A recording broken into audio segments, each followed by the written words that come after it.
All right, what's up, everyone? Blake here. Welcome back. Today, I have a very special treat for you guys. We have Jerome Shaw on the show, and he is he is the man, the myth, the legend. Pranic living expert and author of many books on the subject. You might have seen him on other podcasts around the internet talking about breatharianism, and today we have the delight and the treat to have him on the show so that we can pick his brain and help progress along our journeys in this raw food lifestyle. Jerome, welcome. Thank you so much for being on the show today, man. How's everything going for you? How are you doing today? It's going amazing. The energy's raising and we're doing amazing, brother. Brother Blake, thank you for having me. It's an honor to be here. Awesome. Thank you so much. And it was such a delight to meet you. You guys, I just met Jerome recently at the Texas Fruit Festival. So shout out to Dave Escamilla and the whole bunch who put on the Texas Fruit Festival.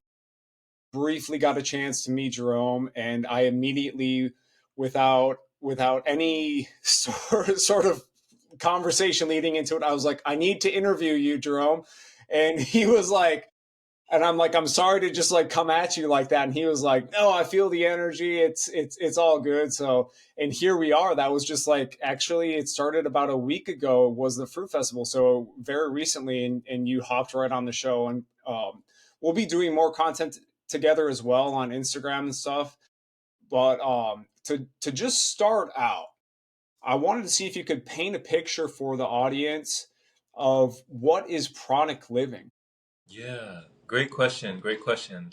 And I definitely just want to just mention that I enjoyed meeting you as well. I enjoyed and just respect the way that you approached, just standing next to you in the crowd while we were taking that big picture. They were overhead, they were on the top level, we were all on the bottom level in the Texas Fruit Festival, and they just took this huge picture of the crowd and I was standing next to you. And you were like, "Bro, you're Jerome, right? Like you're Jerome." Like I was like, "Yeah."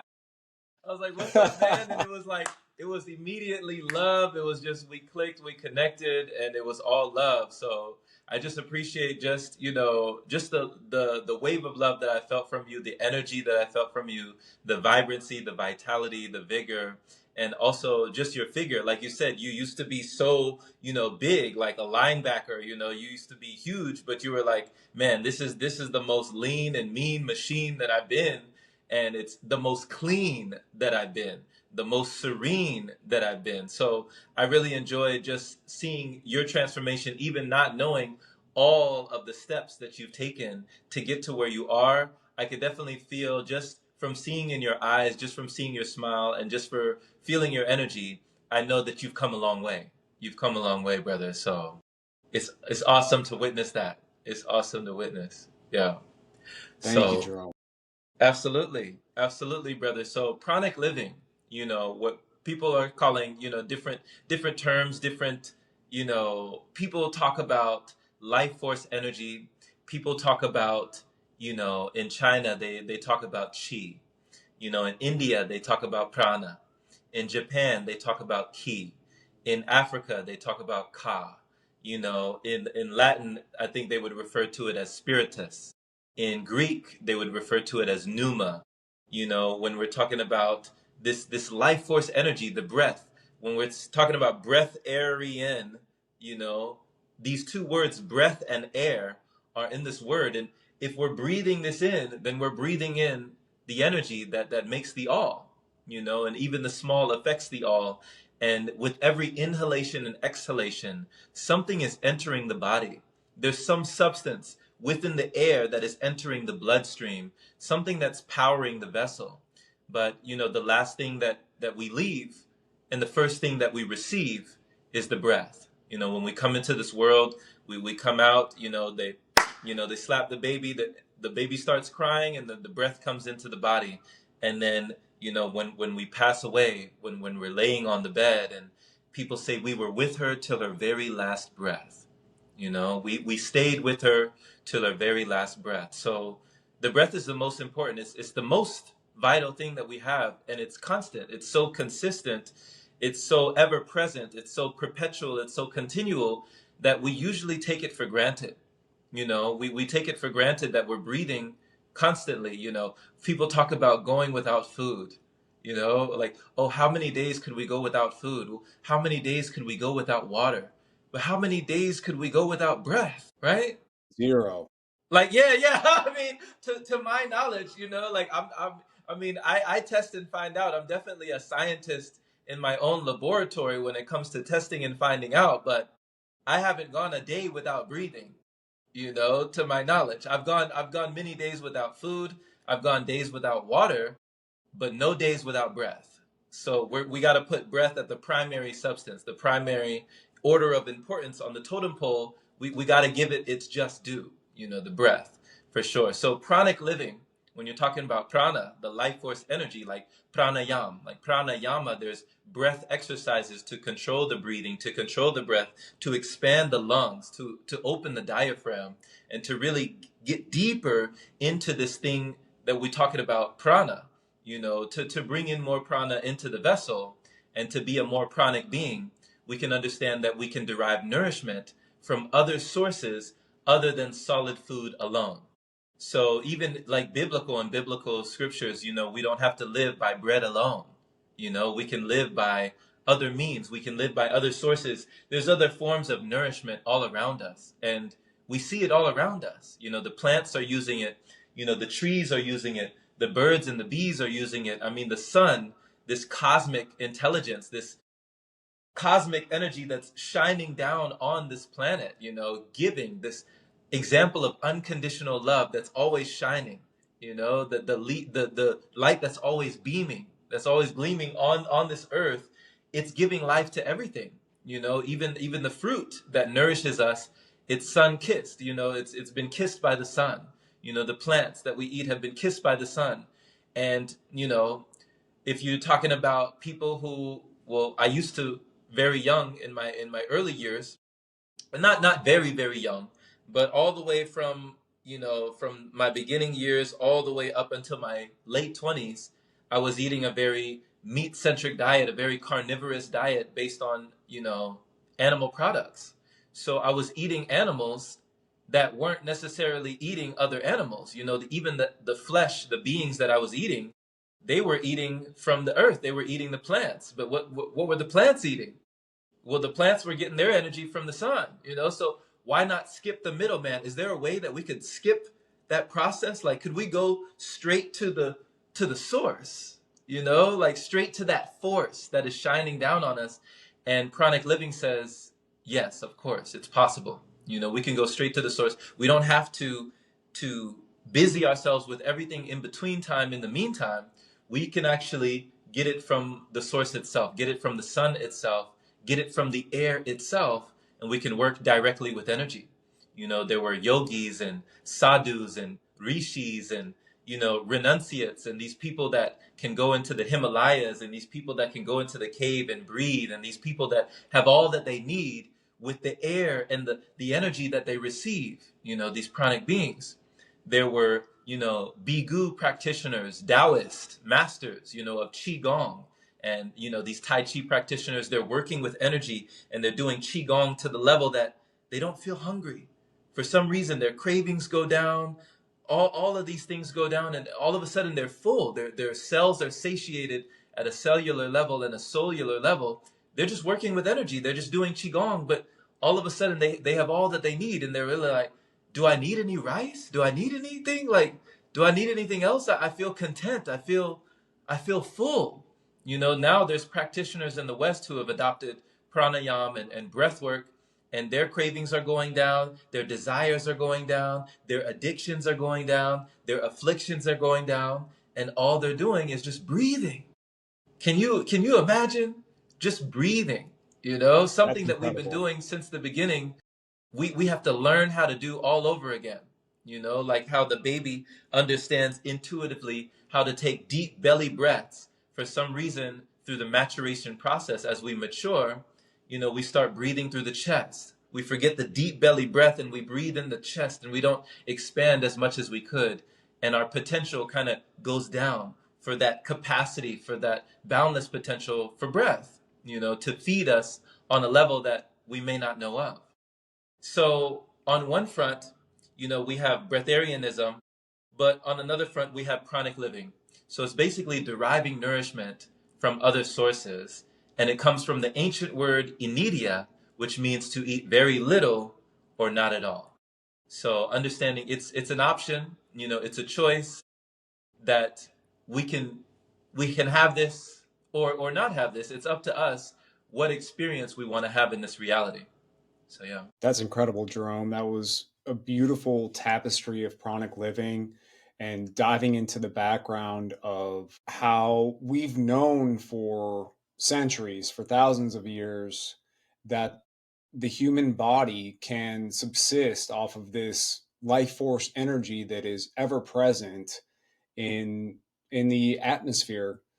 And I just wanted to it sounds incredible, and to some people listening it may sound incredulous, but to me, after, as you mentioned earlier, being on my journey and taking some fast, doing some juice fasting, water fasting, transitioning to the raw foods, mostly fruitarian now, I can feel how this is starting to become more of a reality in my world.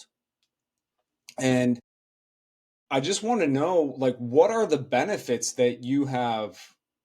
And I say that knowing that, like, you're not doing it for some sort of benefit. I would imagine you're not doing the chronic living lifestyle, just to get this benefit. It's about a lot more than that. But for the listeners, what would they expect if they started to transition down this path, or even for myself, who's down this path a little ways, and I'm aiming more towards that direction?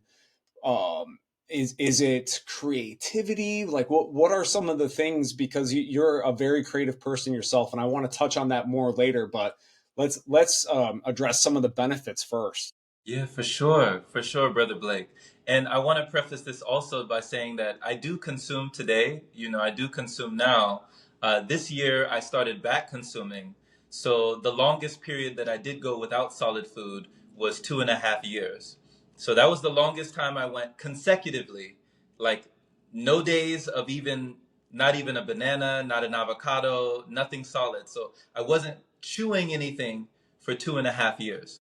But this year I did go back to start, and I just tell people raw vegan is where I draw the line. So pretty much same as you when it comes to frugivore living, fruit-based living, or fruitarianism. I'm not so much a fruitarian. I drink juice more than I eat fruit, but plant-based living would be where I would be. So raw veganism, I guess you could call it plant-based, but I do a lot of juicing as well. So I can talk about, the benefits. I can talk about how I started. How brief can I make this? How much time do you Just go for it, man. Okay, so I'll try and just summarize it if I can summarize it as best as I can. But yeah, I never get tired of telling my story. I've been telling my story since 2020, 2021, since I've been talking in the Pranic World Festival in Italy, where I attended in 2022. I attended the Pranic World Festival, and I've been speaking at that festival for some years now as well, and just giving a lot of interviews on my story. But I never get tired of talking about it because it was just the most transformational thing that ever happened to me in my entire life. And it only happened when I was like 28 years of age. So this was in my late 20s. So it took me all the way up until 28 years, for me to realize that the way that I was living was a choice. Like, I didn't even know I had a choice. I mean, I knew there were options, but I didn't know there were that many options. I didn't know, like, literally so many things that I was doing, so many things that I was chewing were just completely unnecessary. It was just totally unnecessary.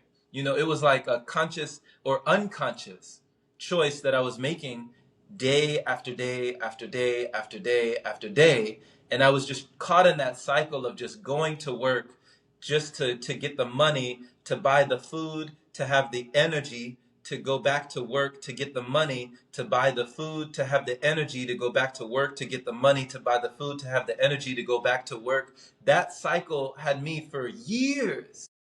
I mean, years, you Mhm. know? And I know that cycle has people for decades where they think that they have no other option. There's no other option. You know, what else am I going to do? I got to eat. I got to put food on the table, right? I got to be willing and able. We got to put food on the table. We got to go to work, right? We got to be slaving and all of these cravings and all of these savings, right? So, you know, for me, I was in a relationship that it was dwindling. It was going down. We were high school sweethearts. We met each other when I was 18, 19 in high school, and we followed each other. We were with each other in college. I proposed, we got engaged. Eventually we got married, and then we separated. And the separation was like a devastation. It was really bad. But by the end, we went from friends to like lovers to spouses to roommates. We were just roommates, you know? We could not get along. There was no communication. There was a lot of frustration. And, you know, we had to have that separation. When we did, I drove all the way from Texas to California. And I was lost, man. I was lost, Brother Blake. I was gone. My Mhm. identity was pretty much split. My heart was split. My mind was split. My soul, you know, I felt like I had lost my soulmate, or I just didn't know. I was left in the zone of the unknown, not knowing where am I going to go from here? Who am I going to be without this person in my life? When I went to California, I ended up in Pasadena around some family members in the Los Angeles area. And coincidentally, right? They say there's no coincidences, but through a series of serendipity, you know, through a series of synchronicities, I went on meetup.com and I was just looking for things to do in the area. You know, I was just, man, I was destroying my sexual energy, destroying my mind, destroying, just wrecking my body, and just my psyche, my mental health was just dwindling, dwindling, dwindling, just diminishing, really. And Mhm. I mean, I was just withering away. I just was really in a depressive period in my life and not an expressive period in my life, really suppressing a lot of that energy and not knowing what to do with it. So, not knowing what to do with myself, I went on meetup.com and I found a seminar nearby in Pasadena where these monks and nuns were teaching meditation. They were doing a seminar. So, I mean, something told me just go. Like, Jerome, don't worry about it. Just go now. You know, even though I was like, I'm gonna be 15 minutes late. I don't like showing up late. It just told me go. Don't worry about that. Just go. And it was a strong intuitive pull to go to this seminar that these Burmese monks and nuns from Myanmar were teaching on meditation. I show up at the seminar, I get out, I go in, and I'm one of the only English speakers there. I mean, I think I'm one of three people who are probably from America. Everybody else is from over there. They're from Burma. The monks and nuns, the men and women, they all have shaved heads. They're wearing red robes. They're like, you know, they're in like a monastery, like a meditation center. And it was called the Barwa Mindfulness and Detachment Center. And I believe it's still there. They have centers in first, we stayed in Arcadia, then they had me in Baldwin Park, and later on, they had me in their property in Lake Elsinore. So I just met these monks and nuns. They were teaching me reasons why we suffer, all sorts of things about meditation, the Eightfold Path, these precepts, these Buddhist principles and teachings that, you know, this was the knowledge that I never learned in college, right? This was not Right. the conscious curriculum that I was used to in my consciousness. This was not, I was not accustomed to this. So this was very like enlightening for me in many ways, in more ways than one. And I just sat down and I listened, and I was like, "Oh my gosh, this is awesome! You know, this is very illuminating." And I remember the Sayerle Kiki, Sayerle Damatangi. She told me, "Hey, Jerome, if you want, you know," she just threw it out there, Blake. She just threw it out there. She was like, "You know, if you want, I mean, you can stay here if you want." I was Wow. like, "What?" You know, like, what do you mean stay That's here? She was incredible. like, yeah, like, you know, we got a place over there in the corner. You know, you can stay over there. You can meditate over here in the Dhamma hall. You can sleep over here. We got a refrigerator in the kitchen. You can eat over there. You can have tea over there. You can be over there, you can be over here, you know, whatever. You can come in, come out, you can bounce, you can whatever you want to do. Is this place is yours. Like our house is your house. And I was like, what do you mean? You know, like I'm a stranger. A complete stranger. And they're like letting me into their place and saying I can stay there indefinitely. No time period, paying no rent, no strings attached, in the heart of Los Angeles, California, where people are slaving to pay rent, where people are getting by paycheck to paycheck. They're telling me I could just stay there free of charge. I'm like, what? You know, so it melted me. Like my heart melted. You know, I had family members in the Los Angeles area that they didn't even show me the kind of love, unconditional love. You know, you're talking about the sun. They didn't show me that kind of love like these monks and nuns were showing me. So I stayed there for a while with them, just monitoring their movements and maneuvers throughout the matrix, watching the way that they would meditate, watching the way that they would do alms round and collect donations, you know, just bare feet walking on the street, just collecting donations, watching the way that they would naturally fast every day, just a part of their principles, just a part of their, you know, just a part of their lifestyle. You know, they would naturally fast before noon. They would have all of their meals before noon, and then after noon they wouldn't have anything. So that would be for more meditation, for more high vibration afternoon.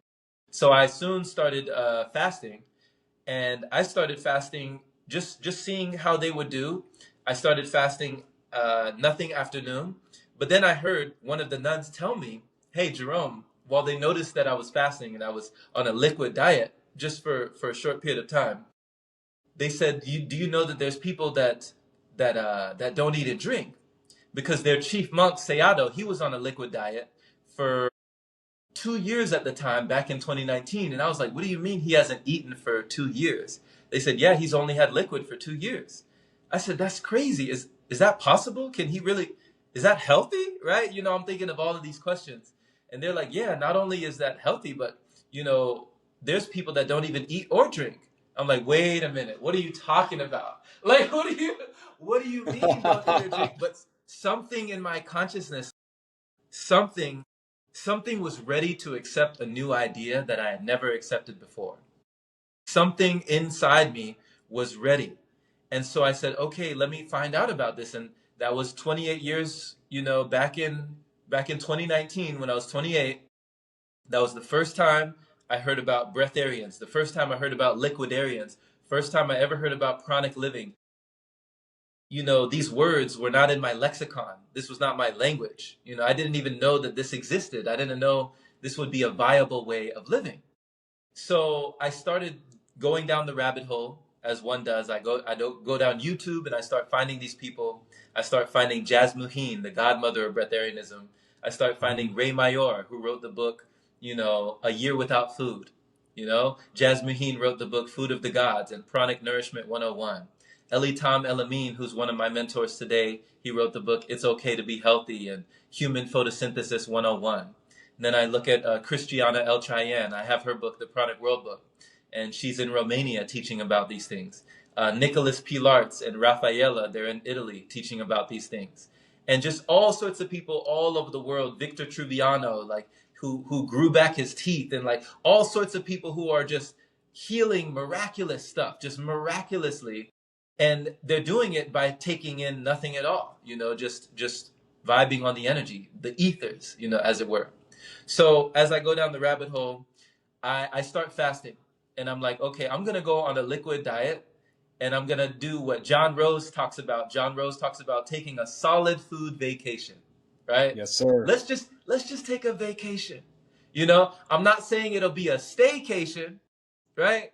But let's take a vacation. Let's take a solid food vacation for 30 days. I just said 30 days, just 1 month, 30 days. And I had people around me who said, you know, you're on liquids? I was like, yeah. They said, how long?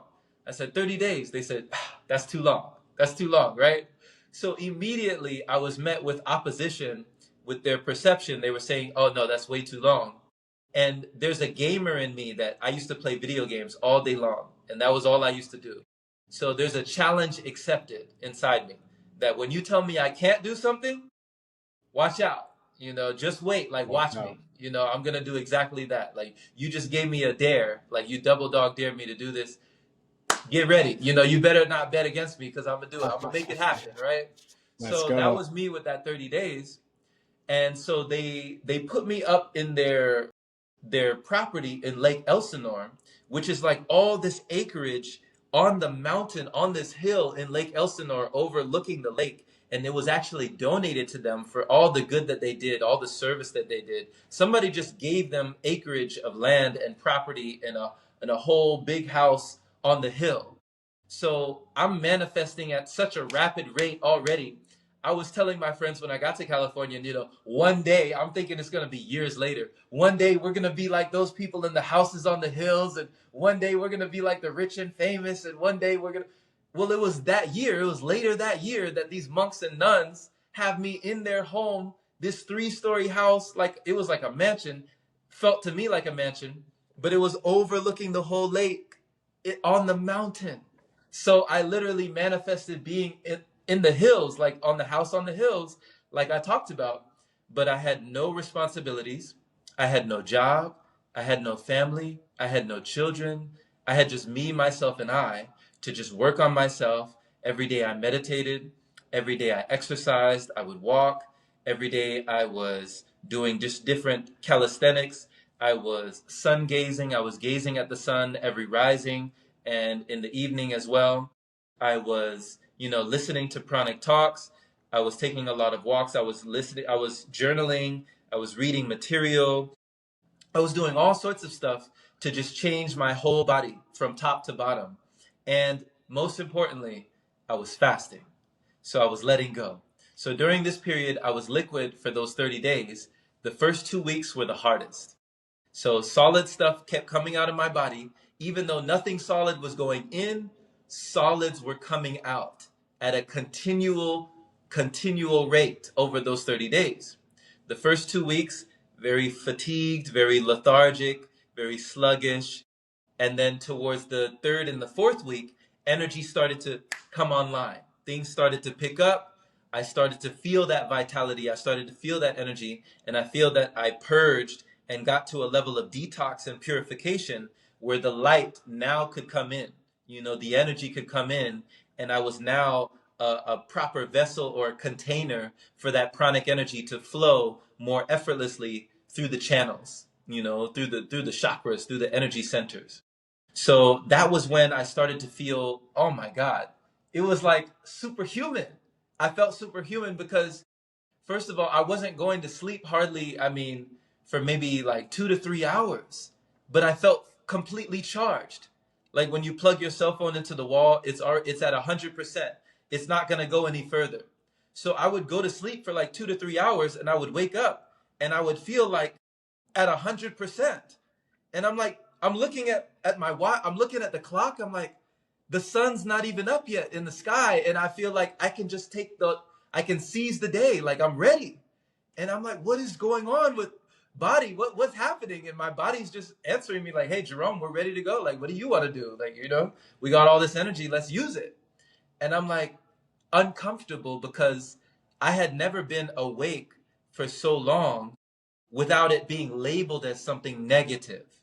You know, usually we Exactly. think when we're up at those odd hours in the rising, when we're awake and everybody else is asleep, we think it's insomnia. I'm an insomniac now.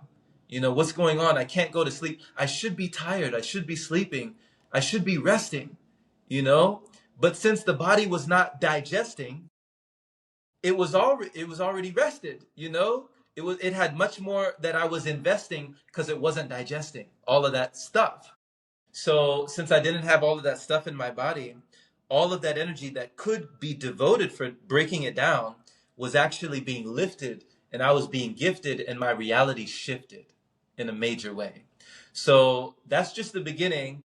And then later on, when I met Ellie Tom later on that year, I had my first pranic retreat. I started tapering off, lightening up little by little by little, going even more liquid. I felt so good that first month that I extended it to 3 months. So I ended up going 3 months without solid food. Then I did go back into eating solids that towards the end of that year. but I just didn't like the way that I felt. I kind of missed the feeling that I felt when I was on liquids because I had so much more energy, so much more purposefulness, so much more fulfillment. I knew what I needed to do and I had the energy to do it. And it felt like a soul calling. It felt like something that my soul was yearning for and I was burning for. And I was learning, like, how can I operate in this space where I don't have to eat all of this stuff? Like, I don't have to, go and just spend all my energy on these things that were just dense and weighing me down. Now I can feel so lifted with all of this. So when I went to the retreat with Elitom and we are just working with the energy, that was when I went the longest time without food and water. So what we call dry fasting or dry feasting or air feasting, pranic days, freedom days, we call it different things. But I went 2 weeks with no solid food and no water. So no calories going in, but I was high. I was like, there was no end, it was, and it felt like I could just continue. But the things that I was doing breath work, we were doing energy work, we were doing Qigong, and we were exercising every day and we were getting out into nature. And this was in the early 2020 in January when everybody had the masks on. They were all talking about the pandemic. It was like 6 feet, the corona was going around. So everybody was worried on the outside. But at this retreat, we were just building energy on the inside. We were in our whole separate world, in our whole separate reality. And that's just when, everything got very trippy after that. And I started to not really know anything. I started to be very humbled by the experience because it made me wonder, like, okay, if I'm still alive after 2 weeks, no food and water, then what else don't I know? I don't know anything. What are these nutrients? What are these vitamins? What are these minerals? What is this? What is this? I don't know. How am I getting healthier and healthier without consuming the thing that they say we need to exist? They say if we don't have this for 5 days, we die. If you don't drink this for 3 days, you die. That's it. And I'm like a walking contradiction of all those programs and beliefs that had been installed previous. So that's just as much as I can say right now until if you have any other questions on top of that. But yeah, thank you for bringing me down memory lane. Yeah.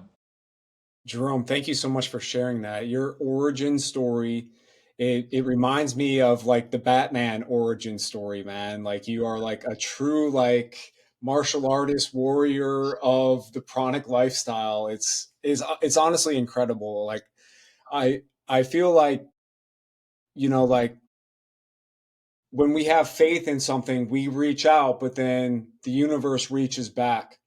And you had set that intention and you had started that manifestation and you had taken that drive and you had taken that chance even though you're going to be late for that meditation, but then the universe reached back. And the way that you painted that picture, it's just incredible. And there was a couple of things that I wanted to touch on, Mhm. more so because I think my mind is still transitioning from the physical world into more of allowing the truth of the etheric world, which I do know is the full truth. That when you were going through that first 30 days, I believe you said, of your liquid fast or your solid food vacation, um, that you were experiencing some detox symptoms, but then you turned a corner and you felt as though that you were more of a clear channel for the prana to flow through you, and that was kind of what pushed you into more fasting, more liquidarianism, Mhm. and then eventually, when you were on your retreat with Elitom, you were able to just go, go, go, go, go Yeah. on the dry fasting. So, how important is it that if one wants to continue progressing down this lifestyle and towards more chronic living, how important is it for them to clean out their body and embrace the raw foods, embrace the juice fasting? It sounds like you removed a lot of mucoid plaque, which I Yeah. have as well. Yeah. And that's just an amazing experience in and of itself, For sure. knowing that that stuff was inside of you. And it, for how long? Um, so, what's the best way to go about that detox process? Is the detox process super important for your body to physically be able to run more off of ether? So it's maybe so its own vitality isn't bogged down by constantly fighting against the toxins that are inside. What's your take on that whole detox process transition into the more towards the pranic way of life? Absolutely. Great point, Brother Blake. Even just for people, like one of my friends talks about like a cheat code to raw, to raw vegan, like elimination is the focus. When we eliminate those foreign elements, those foreign invaders, or just even the tenants that we have in the house that are not paying rent, when we evict, when we they need to be evicted, Otherwise, if they're not evicted, we're always restricted, we're always constricted, we're always addicted, right? Because these parasites, I mean, they tap into the nervous system, the plaque, the mucoid plaque, it's gunking up the gut guidance, it's gunking up the gut intuition, the gut instincts, the guts. That's like the second brain. Some people call it the first brain. All these neurons in here and just everything that makes up the our makeup, makes up what our mind makes up, what we gravitate towards, what we are pulled towards, what we are propelled towards. So until we really release all of that stuff, the energy doesn't really increase until we release, So there's a descension of energy that has to happen before the ascension.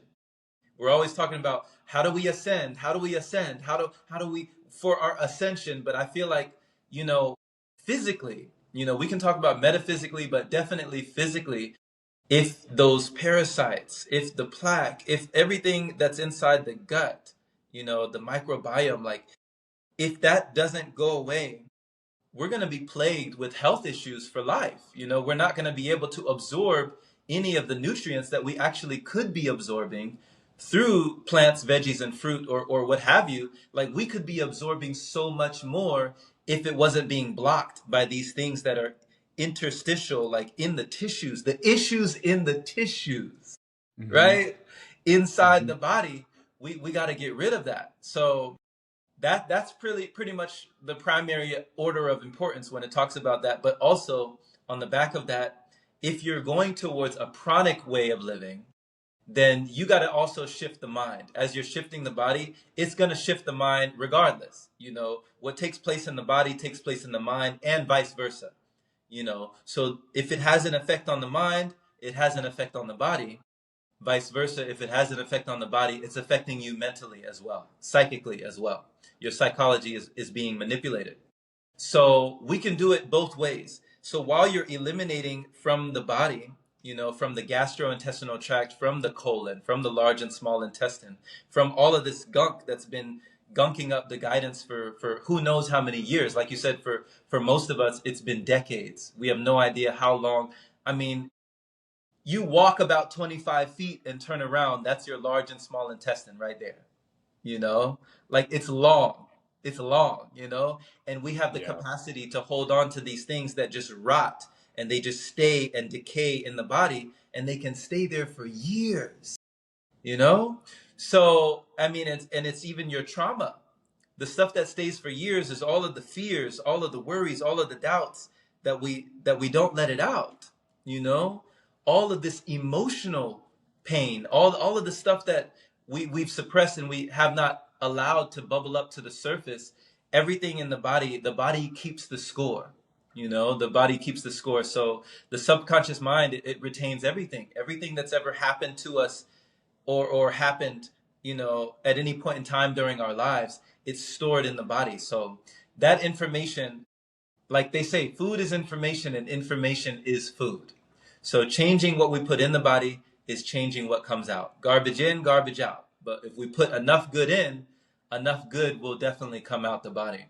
So moving towards a pranic way of living, then you're talking about also changing the consciousness. What are the programs, the ideas, the ideologies, the concepts the, the communication, the things that maybe we were taught or maybe we bought, the things that we've been told and we've been sold over the years about nutrition, about vitamins, about minerals, about protein, the programming around all of these things that we think that we need just to survive, and not really understanding how can we thrive, not just to be surviving, but actually to be thriving, and high vibing, throwing out all of the junk, defragmenting the computer, clearing the cache, dragging it over to the recycle bin and clicking empty, emptying it out, right?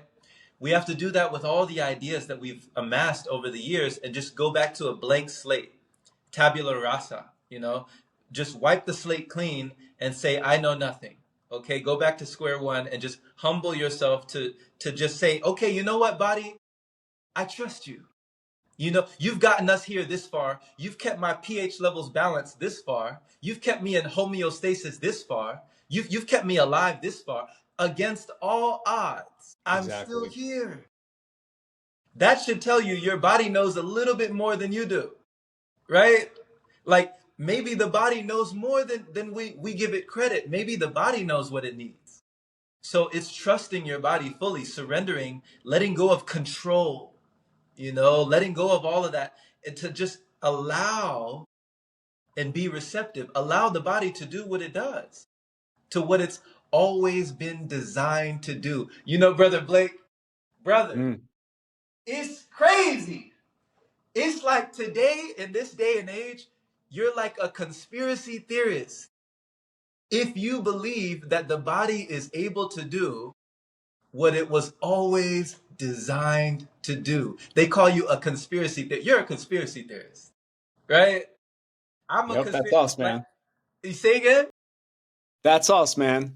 Yeah, it's like we're the crazy ones. We're the crazy ones that don't feel like we have to eat 3 times a day plus snacks. You know, breakfast, lunch, and dinner plus snacks in between. We're the crazy ones, Like we feel like we don't have to be in constant digestion mode, that we don't have to be manufacturing waste like a waste manufacturing factory all day and all night long, over and over and over and over and over again without a break.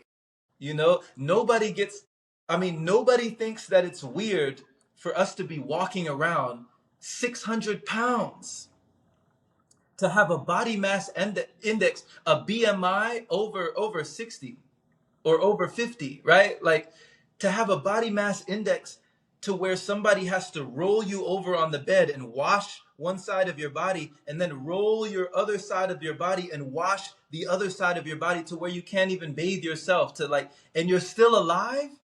You mean to tell me your body you're still alive?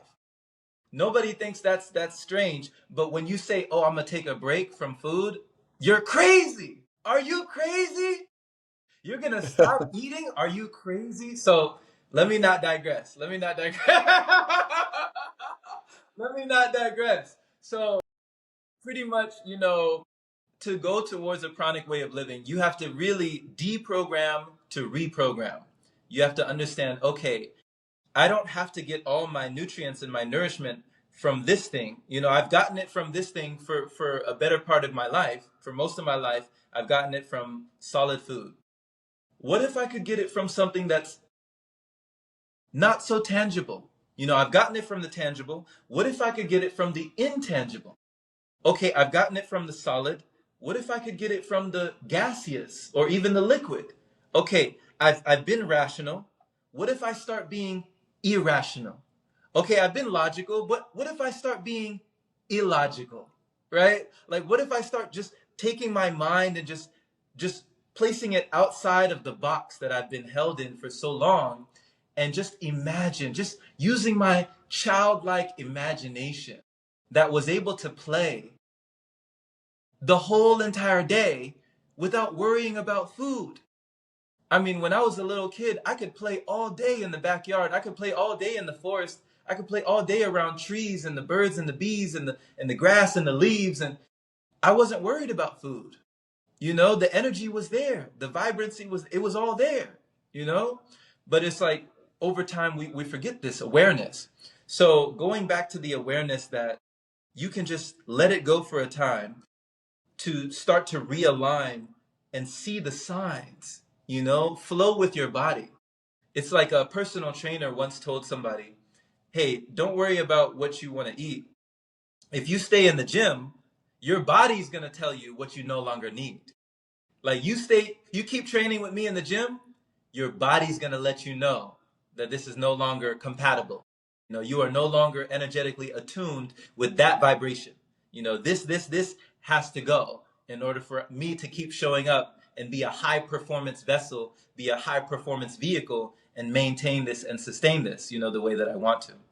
So, reading different forms of literature, watching different talks, listening to different people's stories, interviews like this, conversations, communication, like having that in your consciousness can start to have an effect on your mind, which passes on to the cells of your body.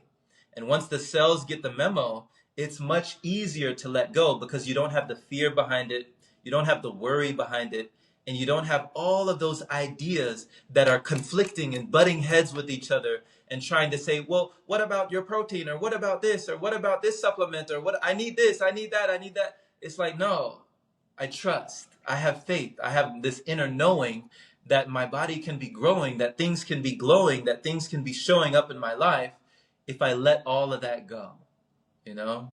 So we say reprogramming the mind. Meditation can be a big foundation, relaxing the nervous system, getting into the parasympathetic, breathing, proper breath. Energy work is a big, bonus if you want to do energy work. You don't have to, but it can be a big bonus for sure.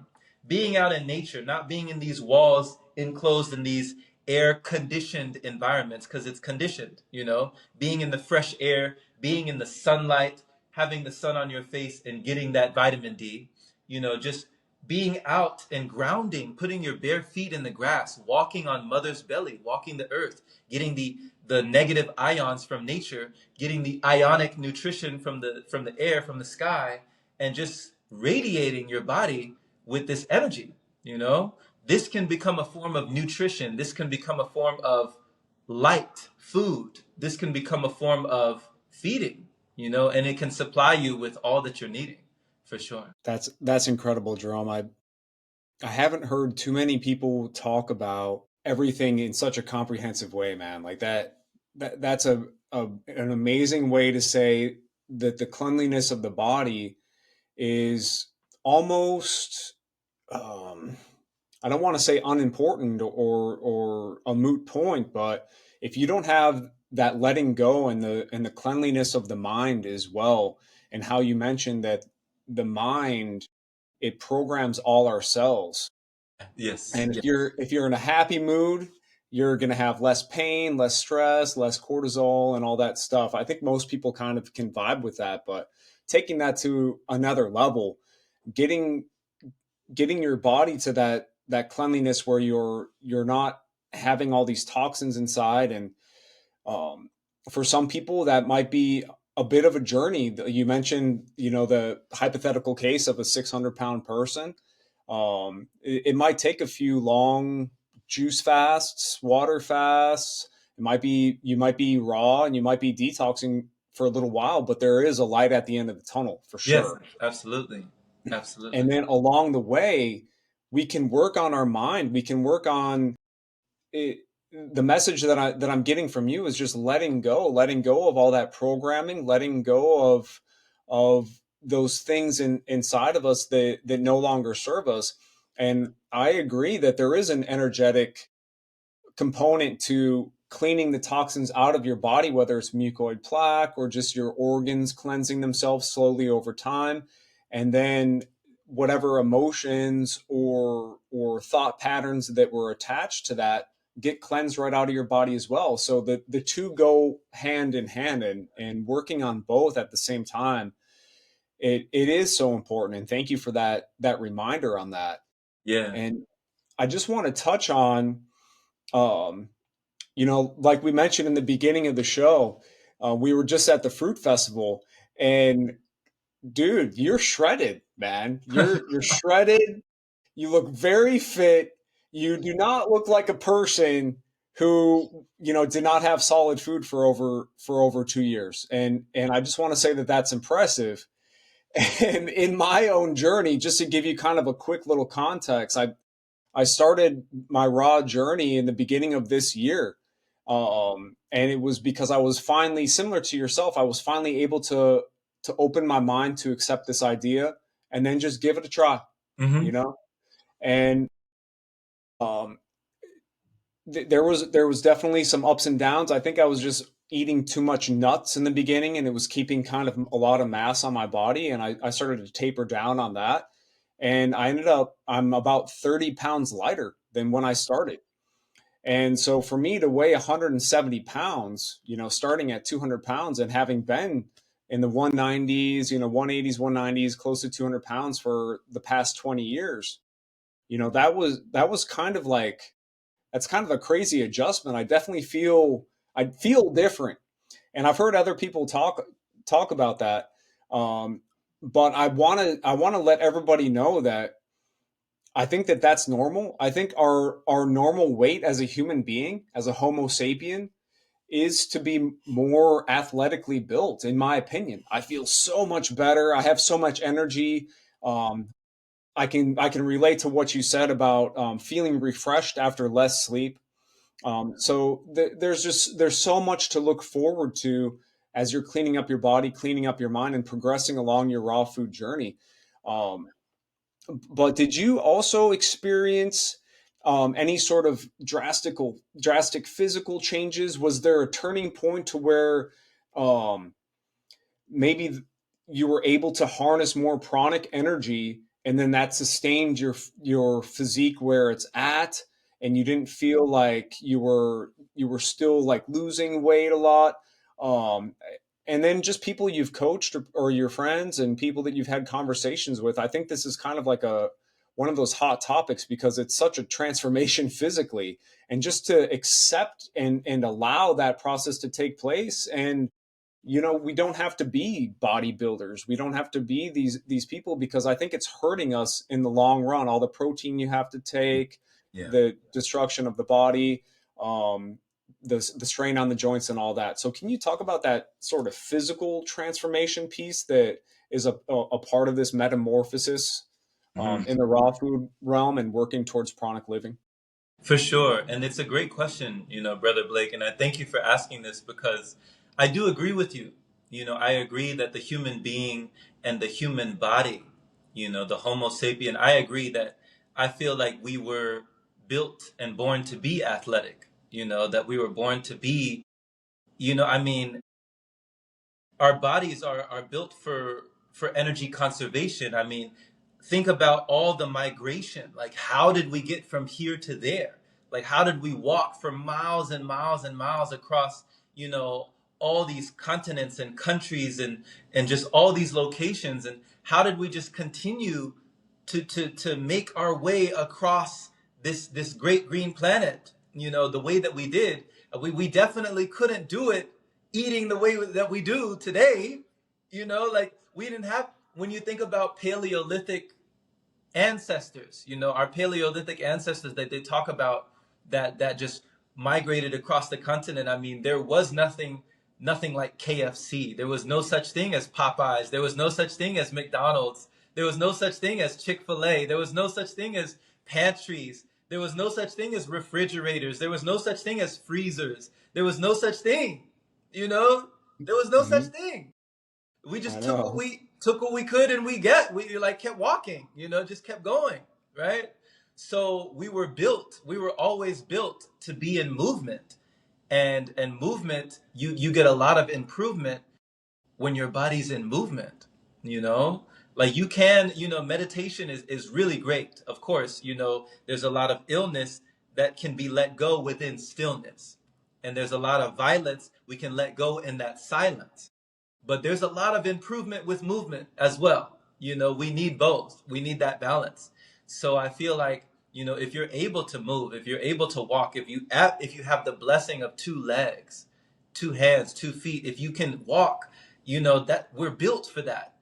People, my family would get on me all the time, Brother Blake, all the time.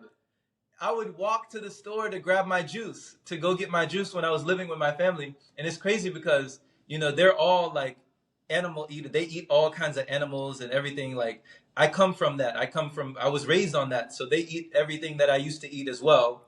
But they have all the health problems that I no longer have. But when they see me and I'm out in I'm out in the sun and I'm walking to the store to grab my juice and I'm walking back. Now it's only like a mile and a half, but they're like, Jerome, we have perfectly good vehicles in the driveway. We have perfectly good cars. You could just take a car. And I'm like, this is my car, you know? Like they're like, look at the Exactly. vehicle this is my vehicle. And they're like, why are you?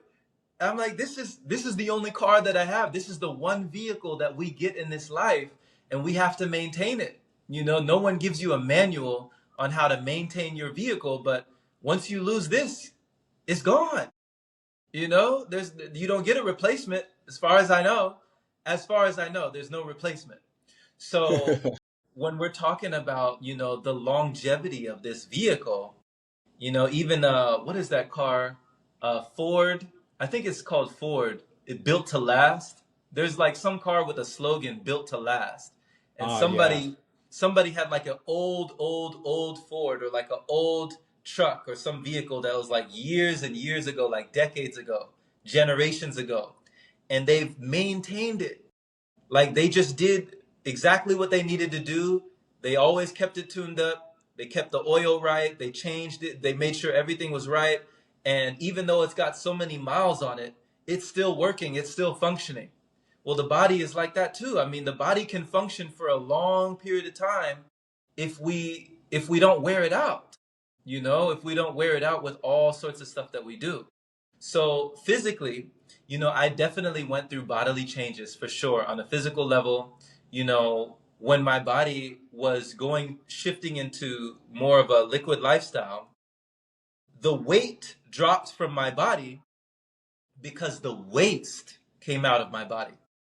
So it wasn't all really like the weight in my body, it was the waste in my body that was eliminated.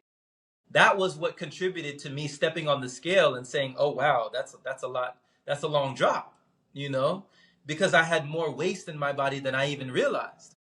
But then the way that it finally stabilized, I had to find self-love with who I saw in the mirror. If my perception, what they say is when we change the way we look at things, the things we look at change. Mhm. So the more that I kept looking at myself saying, oh, you're getting too skinny, you're getting too gaunt, you're too frail, you're too slender, you're too this, you're too that, playing into what my family thought of me, if I played into their perceptions and their perspective of my reflection, then I wouldn't have that connection and my body would continue dropping. But when I had love for myself in the mirror, looking at myself and looking at myself in my eyes and really loving who I was looking back at, my body started to stabilize. I started working with energy. I started to stabilize. I started supplementing with a lot of different extracurricular things like exercise, working. I mean, you get a lot of energy through exercise for sure. That's like a form of creating energy. And muscle attracts light to the body. So muscles hold energy. I mean, if there's more for your cardiovascular system, if your blood is pumping, more efficiently and effectively, it's going to draw energy to the body. It's going to draw light to the body, and it's going to allow you to perform at a more optimal level for sure. So you don't have to have inordinate amounts of protein and inordinate amounts of calories and inordinate amounts of carbs and all sorts of stuff to still be functioning at an optimal level. We know, you and I, from seeing people at the Texas Fruit Festival, there's people in all shapes and sizes living on fruit. There's people in different shapes and sizes living on plants, living on veggies, living on all types of different consumption, but it can be done. Just like this person can have muscles, with only plants, this person can have muscles on fruit. And now I know from my mentors, we can even have muscles with nothing at all. So it's like, what Wow. is that? What is actually making it up? Somebody asked him, how do you build muscle when you're not drinking and eating? Like, how do you build muscle? And he famously told him, hey, go pick up that chair. And the guy went up and he picked up a chair and he said, okay, now put it down. So the guy put down the chair. He said, okay, pick it back up. And the guy picked up the chair. He said, okay, put it down. And he put it back down. He said, there you go. You know, exercise, End of story. work out. Like, yeah, end of story. Like, there's no substitute. Like, if you want attention to be, whatever you focus on the longest grows the strongest, right?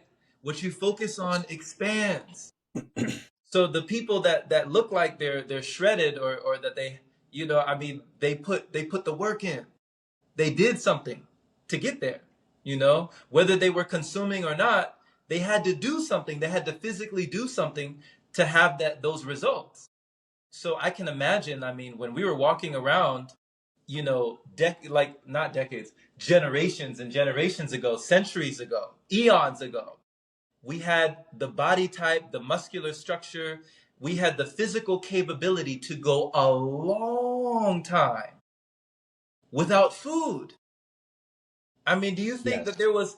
there wasn't fast food on every corner? On every block? Like, we could go long periods without food, and it wasn't even called fasting. It wasn't even a thing. That was just a way of life. You didn't have something every day, that you just well on your way. You just keep going. You just keep walking.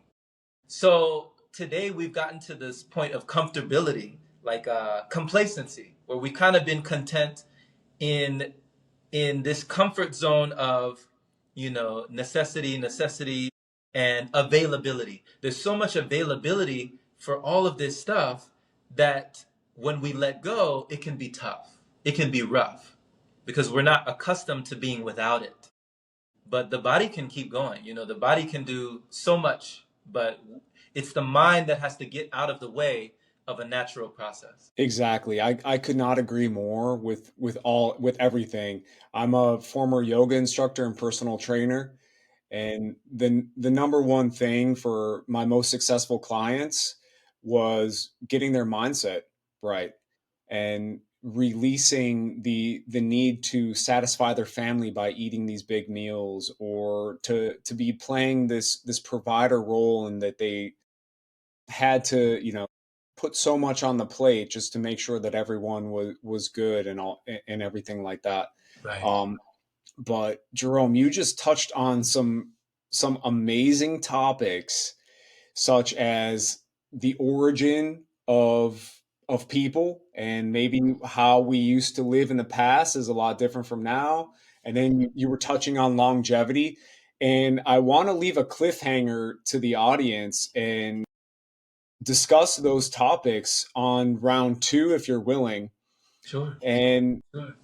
before we cut it off, I wanted to ask you, like, I mean, you're so many things, and I want to touch more on this as well. You're a musician, you're a qigong teacher, you're an author, and I also get this vibe from you that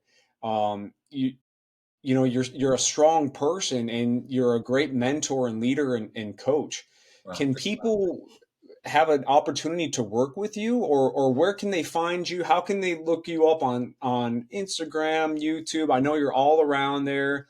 I know you're on Amazon, but let them hear it from you, where they can learn more about the pranic way of life from Jerome Shaw. Well, thank you, brother. Thank you, brother. And just thank you again for the opportunity to share. And as you can see, I get very passionate. Like you can see, I can't help it. I really can't help it.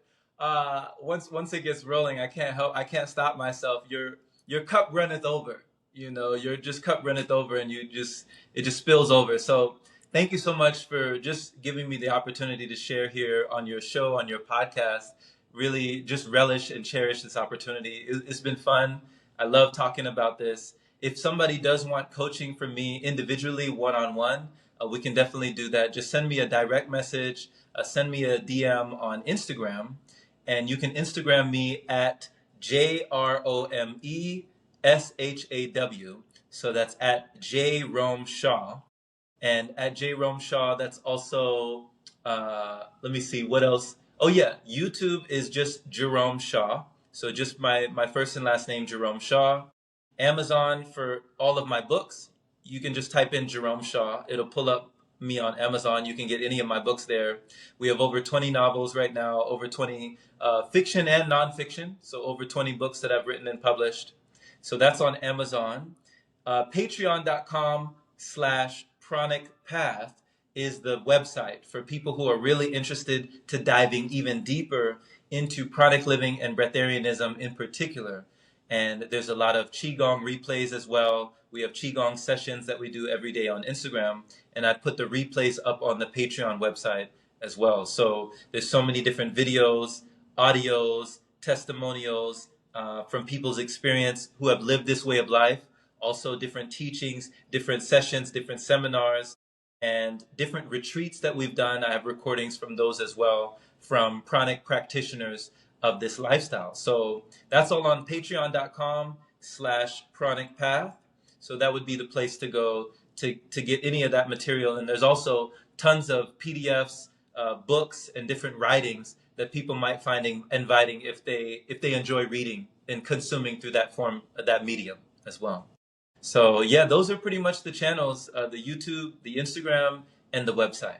Awesome, Jerome. Thank you so much again. I'm looking forward to round two. I think this was an epic podcast. I think we covered a lot of ground on this one, and then there's some really cool topics that I want to dive deep on for the next one. So for everyone watching, thank you so much for being here. Go check out Jerome's Instagram, his YouTube, his Patreon, and also on Amazon with over 20 books. Um, and you guys, until the next time, I will talk to you guys soon, and peace out.